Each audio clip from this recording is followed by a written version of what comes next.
Assalamualaikum warahmatullahi wabarakatuh. Halo teman-teman, pecinta sejarah.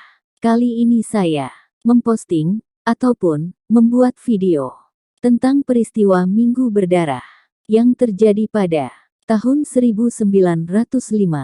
Dari peristiwa ini memakan korban yang tidak sedikit. Untuk lebih lengkapnya, saksikan video ini sampai selesai agar tidak terjadi kesalahan dalam memahami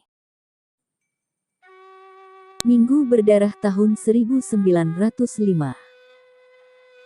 Minggu Berdarah, atau dalam bahasa Inggris, Bloody Sunday, adalah sebuah insiden pada tanggal 22 Januari tahun 1905 di Saint Petersburg, Rusia, ketika demonstrasi damai oleh demonstran tak bersenjata yang berbaris untuk menyampaikan petisi untuk Tsar Nicholas II ditembak oleh penjaga kenegaraan. Peristiwanya terjadi ketika mereka mendekati pusat kota dan istana musim dingin. Dari berbagai tempat bersama-sama menjadi satu kelompokan. Penembakan tidak terjadi di alun-alun istana. Minggu Berdarah benar dampak serius untuk rezim Tsar karena mengabaikan rakyat biasa. Seperti ditunjukkan oleh reaksi dari pihak berwenang, benar dampak pada tergorogotinya dukungan rakyat terhadap negara. Peristiwa yang terjadi pada hari Minggu telah dinilai oleh para sejarawan, termasuk Lionel Cochan, dalam bukunya Russian in Revolution tahun 1890 sampai tahun 1918. Sebagai salah satu peristiwa penting yang kesudahannya mengakibatkan revolusi Rusia pada tahun 1917. Penembakan pada hari Minggu, tanggal 22 Januari tahun 1905. Para buruh yang sedang mogok bersama keluarga mereka bersama-sama menjadi satu kelompokan di 6 titik di kota St. Petersburg di Rusia. Mereka diorganisir dan dipimpin oleh Bapak Gaspon sambil membawa simbol-simbol religius dan menyanyikan lagu-lagu patriotik dan himne, terutama Gatsabe Desar. Kerumunan lebih dari 3.000 demonstran memainkan usaha maju ke kediaman resmi Tsar di istana musim dingin tanpa hadir gangguan dari polisi.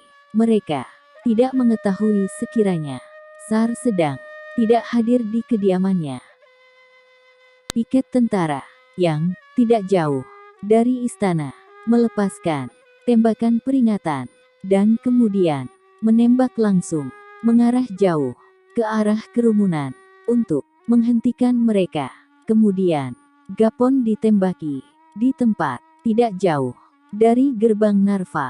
Sekitar 40 orang yang mengelilinginya tewas, namun Gapon sendiri tidak mengalami luka. Meskipun tidak hadir di istana musim dingin dan bahkan tidak sedang hadir di kota, serta tidak memberikan perintah untuk tentara agar menembak, Tsar dipersalahkan sebagai orang yang bertanggung jawab atas tewasnya para pendemo. Banyak korban yang tewas tidak jelas, tetapi para pejabat Tsar tercatat 96 orang tewas dan 333 orang terluka.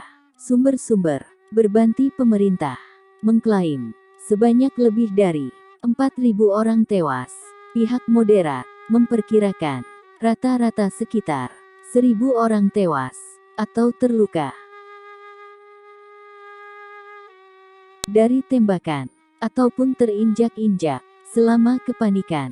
Sumber lain mencatat bahwa menurut perhitungan resmi, total 130 orang tewas. Nikolai II menghambarkan hari itu sebagai hari yang menyakitkan dan menyedihkan. Setelah laporan perihal penembakan ini benar dan menyebar, kerusuhan dan penjarahan terjadi di mana-mana. Majelis Gapon dihentikan pada hari itu, dan Gapon segera meninggalkan Rusia. Menurut salah satu versi, setelah kembali ke Rusia pada bulan Oktober tahun 1905, Gapon kemudian dibunuh berlandaskan perintah dari organisasi tempur Partai Sosialis Revolusionaris. Setelah dia mengungkapkan untuk Pinhas Rutenbeck sahabatnya bahwa dirinya memainkan pekerjaan untuk Okharana atau polisi rahasia. Peristiwa ini dinilai Duta Akbar Britania sebagai penyulut kegiatan revolusioner di Rusia dan berkontribusi terhadap terjadinya revolusi pada tahun 1905. Penulis Leo Tolstoy juga secara emosional terpengaruh oleh insiden tersebut.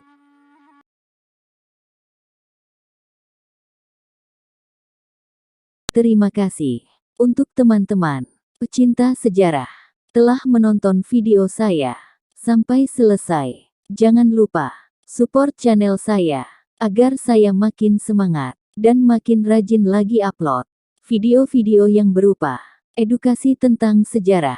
Support channel saya dengan cara like, komen, subscribe. Terima kasih. Assalamualaikum warahmatullahi wabarakatuh.